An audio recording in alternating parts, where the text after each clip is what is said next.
Hello, welcome to Studio X's Intro to Unity workshop, where I will take you through the basics of game development with Unity. This workshop will not be going over how to develop for virtual reality in Unity. That is a separate workshop that can be found on Studio X's YouTube channel. First off, I'd like to share this slide that we include in all Studio X presentations, which reiterates that we are all learners, and no matter if you have experience with game development or not, this workshop is for you. Studio X is a place to learn new skills and build community with each other. So, what exactly is Unity and why do we use it? Unity is a real-time game engine. What that means is that Unity streamlines game development by bringing together many aspects of interactive design, such as user interface, lighting, animation, and coding, all into one package. And it does it all while responding to user input instantly. The user interface abstracts away a lot of the complexity of game development, making it easier to jump in. First released in 2005, Unity has its roots in game design, but is now a framework for all kinds of projects, such as movies, healthcare, architecture, manufacturing, automotive, and more. 50% of all games deployed to Windows, macOS, iPhone, and Android are made with Unity, and 60% of all XR experiences are made using Unity. Here are some examples of experiences made using Unity. First off, in the bottom left, we have Beat Saber, which is one of the most popular VR games of all time. In the top right, we have Pokemon Go, one of the most popular augmented reality games of all time. In the bottom right, we have Equal Reality, which is a VR diversity and inclusion training application. And in also VR, in the top left, it is an experience for training for surgical and emergency preparedness. So here's what you'll see when you load a project in Unity, and highlighted here are the important windows you'll be interacting with. First off, we have the project window on the bottom here. This window holds all the files in your project. This ranges from audio to images to 3D models, and the items in the project window are known as assets. Next up is the scene view in the middle. This shows you the current 3D space that you are working with. And you can use the toolbar on the very top to change how you interact with the scene view. Next, we have the hierarchy, which shows what game objects are currently in the scene or 3D space. And last, we have the inspector window, which allows you to interact with the various components that might change the behavior of any of your game objects. One really important detail is the difference between scene view and game view. So scene view is a behind-the-scenes creator space sandbox where you interact with the 3D space, and the game view is what the player will see. And so this is not interactable unless you are actually actively play testing the game. So make sure that you know the difference and that you are using scene view to edit the game and game view to look at what the player will see. And for the majority of this workshop, we'll be working in scene view. So next we're going to talk about the game objects, the actual things taking up the 3D space in the scene view. And remember that game objects are found in the hierarchy window. So a game object is any object in the scene and therefore also in the hierarchy window. Game objects can be characters, props, scenery, lights, and more. And you might be wondering why the hierarchy window is called the hierarchy window instead of something like the game object window. This is because game objects can have hierarchical parent-child relationships. So an object can be the parent or child of another one. This is really useful because let's say you had a car object that had children objects being its wheels and door and other parts of a car. Those extra children objects are subject to the same position, rotation, and scale of the parent. So when you want to move the whole car, you only have to move the one parent object instead of individually moving each object to match each other. You can also create empty game objects, and these can be used as containers to organize your game objects. And this is how Studio X's Unity projects are organized, so you'll see that when you boot it up. Game objects are made up of components which are located in the inspector window. So components make game objects functional and define their behavior. There are many different types of components ranging from audio to physics and more. And some of the most important components, such as things relating to physics, 3D rendering, textures, and so on, are already pre-written and are built into Unity. However, if there is some functionality you would like that is not implemented already, you can create your own components through scripting with Unity's scripting language, C#. With all of that out of the way, we're about to get started in Unity itself. However, I'd like to mention that Unity is best used as a two-handed application. For righties, I would highly recommend keeping your left hand on the W, A, S, and D keys and your right hand on the mouse. For lefties, you can use the arrow keys with your right hand and use your mouse with your left hand. So now go ahead and open Unity. To do this, make sure you have the Unity Hub installed. Open it and make sure you've extracted the project file somewhere. I have mine on the desktop. Then in Unity Editor, click Add and locate the project folder. If it prompts you for a license, you can always choose Get a Free Personal License. If it prompts you to download a specific version of the Unity editor, do it because you'll need it for the rest of the workshop. Migrating this project to another version of the Unity editor will take a long time, and it also may result in errors, so I do recommend using the version the project was originally made in. If you're having trouble setting up Unity, you can always view our Unity setup tutorial on YouTube.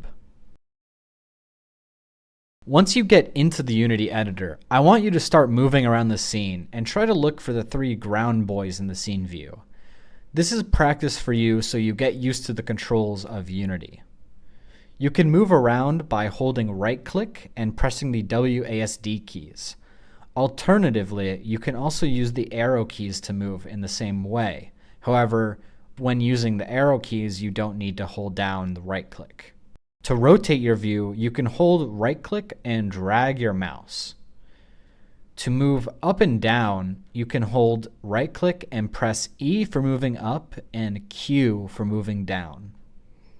You can also use the scroll wheel on your mouse to zoom in and out.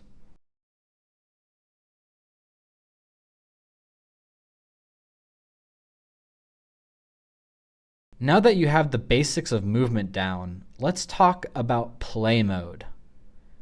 When the editor enters play mode, the project begins to run and simulate gameplay.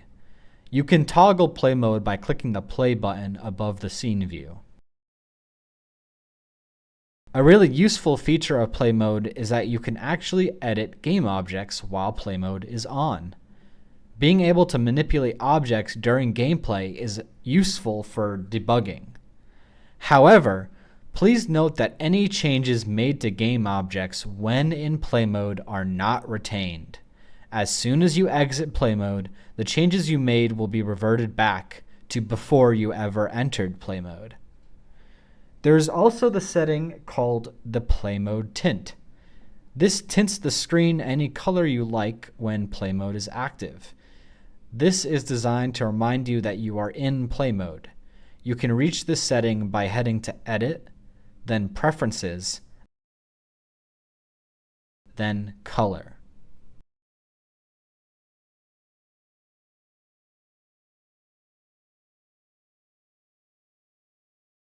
Now, let's talk about prefabs.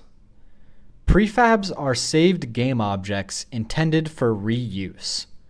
They have pre-configured components and can be reused anywhere in your project and is intended to save you time. A really important fact is that editing the prefab changes all the instances of that prefab in use. This is really useful because, for example, let's say you are making a zombie survival game. So you make a zombie 3D model and you've put the zombie in your scene, but let's say you want more of them. So you copy and paste the zombie until you have enough. Then you realize that you actually need to give the zombies a component that allows them to walk towards the player. So instead of manually adding the new component to all of them, if you had a zombie prefab, you could make one change that would apply to all of the zombies at once. So the lesson is, make a prefab whenever you want to use something more than once. Now we're going to add a prefab to our hierarchy. Locate the Fox prefab in the project window. You can do this by looking in the Assets folder, going to Prefabs, then Fox, then Prefabs, then dragging the Fox prefab to the hierarchy. You can also just use the search bar in the project window to find the Fox prefab.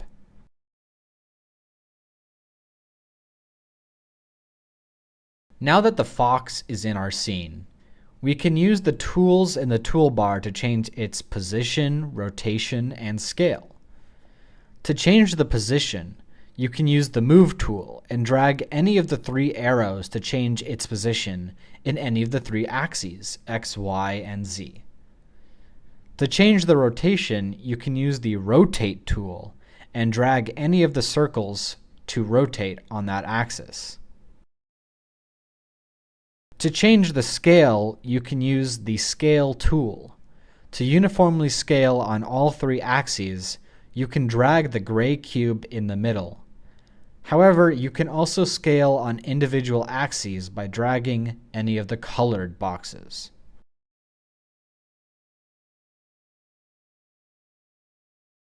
While it won't affect the Fox's properties, the Hand tool can be used to drag to move the scene and navigate the world. The keyboard shortcuts for these are shown on the slides. Now, we're going to save the changes that we made to the Fox as a new prefab. To do this, simply drag your Fox from the hierarchy into the project window. Then select Variant. Now we can reuse our edited Fox anywhere we want in our game.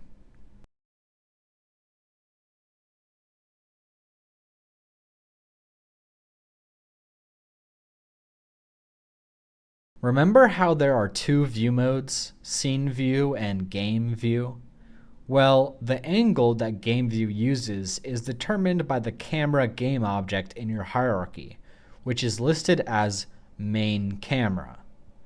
This is the game object that renders your scene, and whatever it sees is what the player will see. It behaves pretty much like a camera in the real world, so using it is pretty intuitive. Now, we're going to add just the camera so it frames the Fox. So, locate the main camera in the hierarchy. Adjust its position to frame the Fox.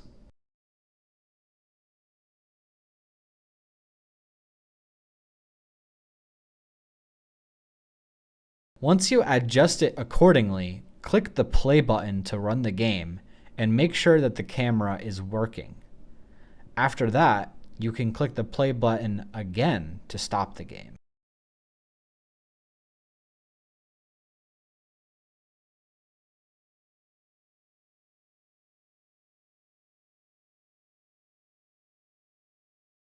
So, now we have a 3D space where our camera is looking at a character, but we don't have any way to interact with the world during play mode.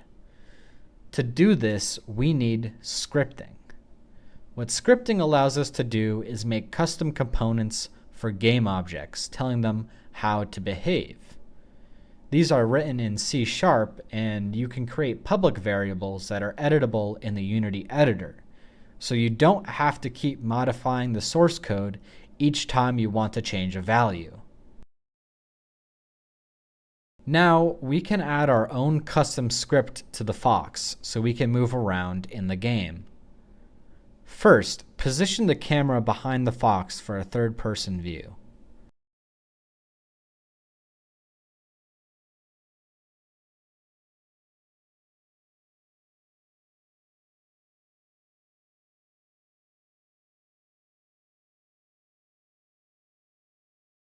Then, add the follow player script to the main camera.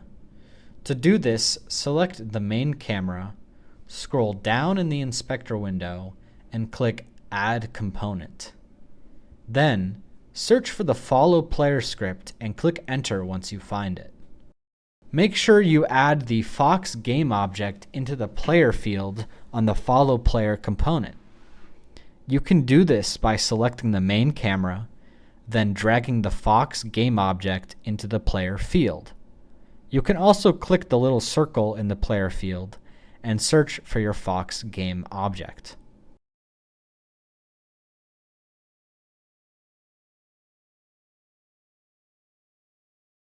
You will also notice some other public variables for offset. Adjust these accordingly so the camera is exactly where you want it to be. Pro tip: here you can enter play mode, then edit the values for the offset to test which ones you would like to use.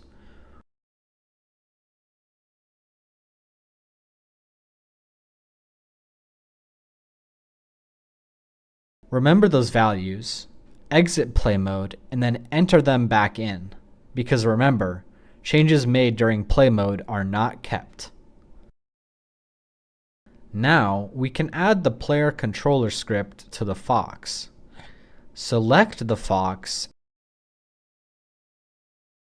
disable the animator component by unchecking the box next to the text Animator. Click Add Component. Search for the player controller script and add it. Now enter play mode and test out gameplay using WASD keys. It seems that the Fox can move left and right, but not backwards and forwards.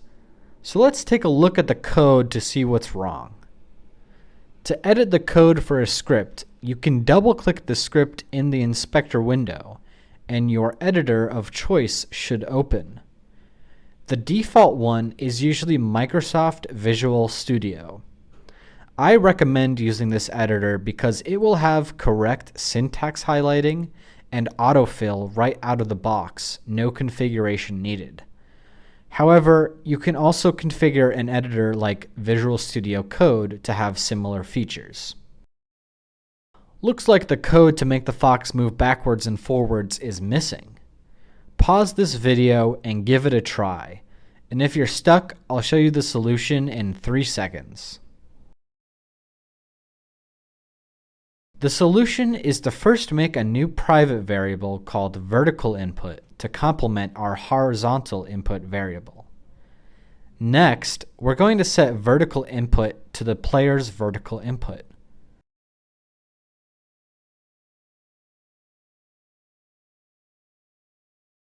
Then, we have to change the Fox's position to account for the input.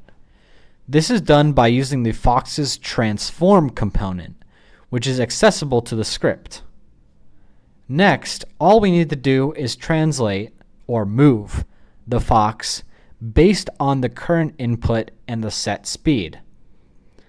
The speed of the Fox is a public variable, by the way, so you can change the value in the Unity editor and test it out to get the speed you want.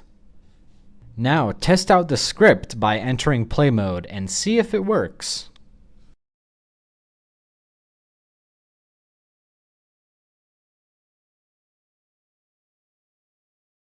Now Let's try to spice up our game by adding in some extra assets. You can find pre-made assets on the Unity Asset Store, and many of them are free.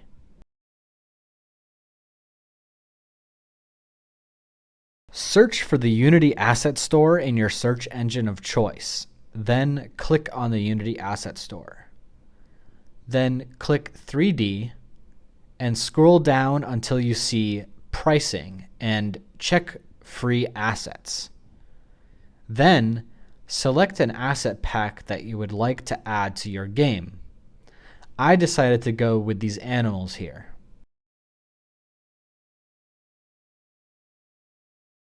Then make sure you're signed into your Unity account and click Add to My Assets. Your account will now have permanent access to whatever you decided to go with. Then click Open in Unity.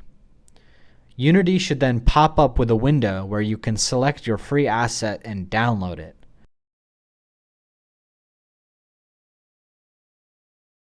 Once it downloads, you can then click Import to put it into your project's assets.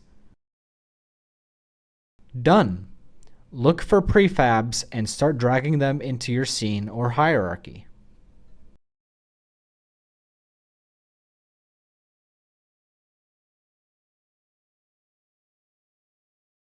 However, you will probably notice that 3D models will show up pink.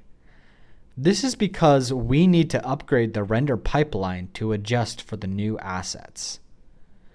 Head to the very top of the Unity Editor window and hover over Edit, then Render Pipeline, then Universal Render Pipeline, then finally click Upgrade Project Materials. In the off chance that your character is still showing up pink after all of that, then you may have to try changing the shader on the material. You can do this by selecting the model, or perhaps its children, scrolling down in the inspector window to the material component, and changing its shader to one of the shaders in the universal render pipeline. Huge tip for any future projects with Unity. Please credit your sources if you use assets that were not made by you. Make sure to read the licenses of the free or paid assets you utilize and that you are adhering to them. Now we have a player character, but it can't interact with anything because we don't have any physics. So let's talk about the rigid body component, which allows an object to be affected by physics. An example of this component in action is a ball hanging in the air will drop because of gravity. So let's go ahead and add physics to our fox. Select the fox and scroll down in the inspector window. Click Add Component and search for rigid body. We will be using the regular rigid body, not the rigid body 2D. That's it. Let's test the project. Oh no, it looks like the fox has completely fallen through the ground. What could have gone wrong? Well, we gave the fox physics, but the fox doesn't actually know where the floor is automatically because of this. So we need another component to tell it how to interact with other objects. The component we need is called a collider.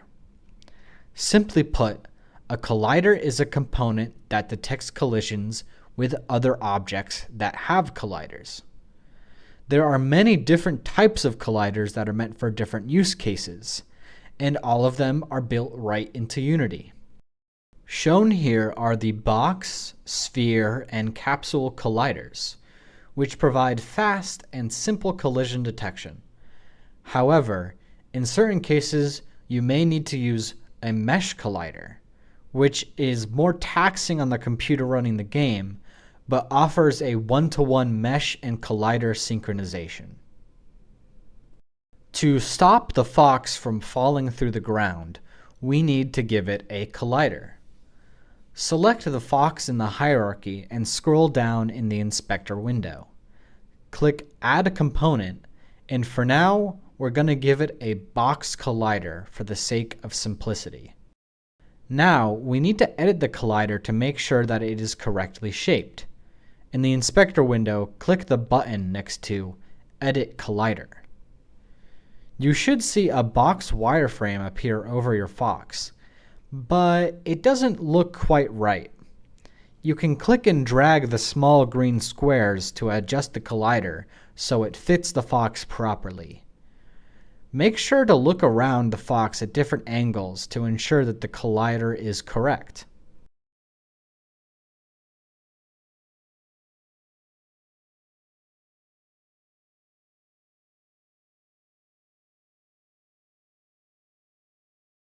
Now, we can enter play mode again to make sure that the Fox doesn't fall through the floor.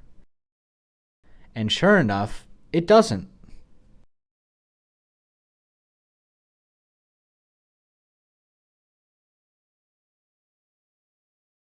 Now that we have physics, let's do something fun, like knocking down a bunch of boxes.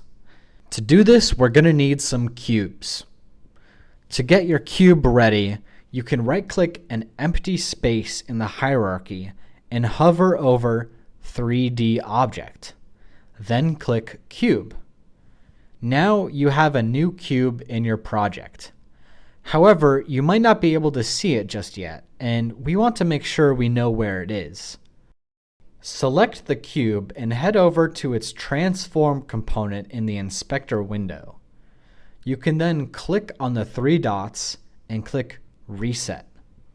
This will put the cube at position 0, 0, 0 and will also reset its scale and rotation. Now we can move it just as before using the Move tool in the toolbar.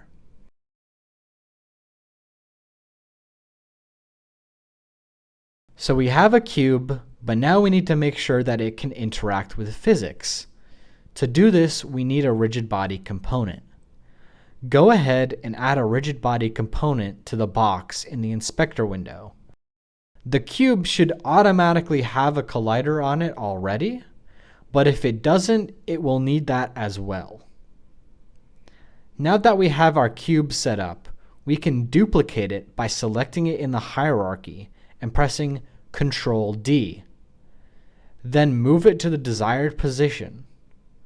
Repeat that until you have the amount of boxes that you'd like.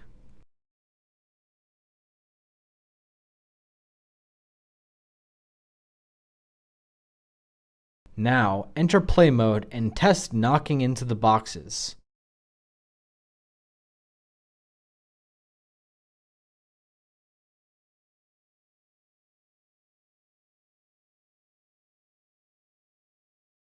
We've included an alternate first-person player controller in the project that is more robust than the one currently on your Fox. It's a prefab called First Person AIO.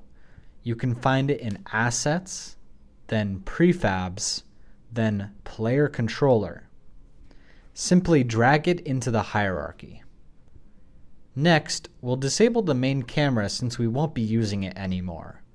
To do this, right-click the main camera and click Toggle Active State.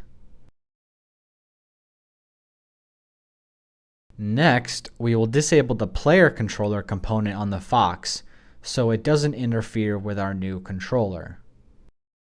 Now, click on the first-person AIO in the hierarchy. Scroll down in the inspector window and click Add Component.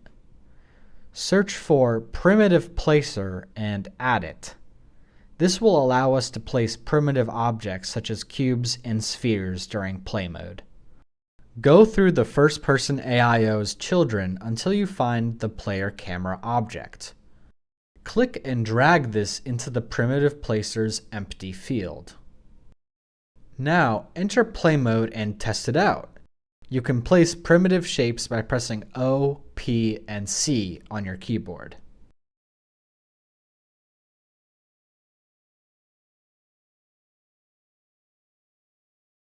That's all for this workshop. Here are some tips for your future work in Unity. Debugging is a journey. Find joy in small successes. You are not alone. You can join the Studio X Discord to ask questions, and you can also visit Studio X and get help in person. You can also use Google, Stack Overflow, and the Unity forum for help. Come to Studio X and ask us about any resources you may need for development, such as a VR headset. Thanks so much for watching and have a good one.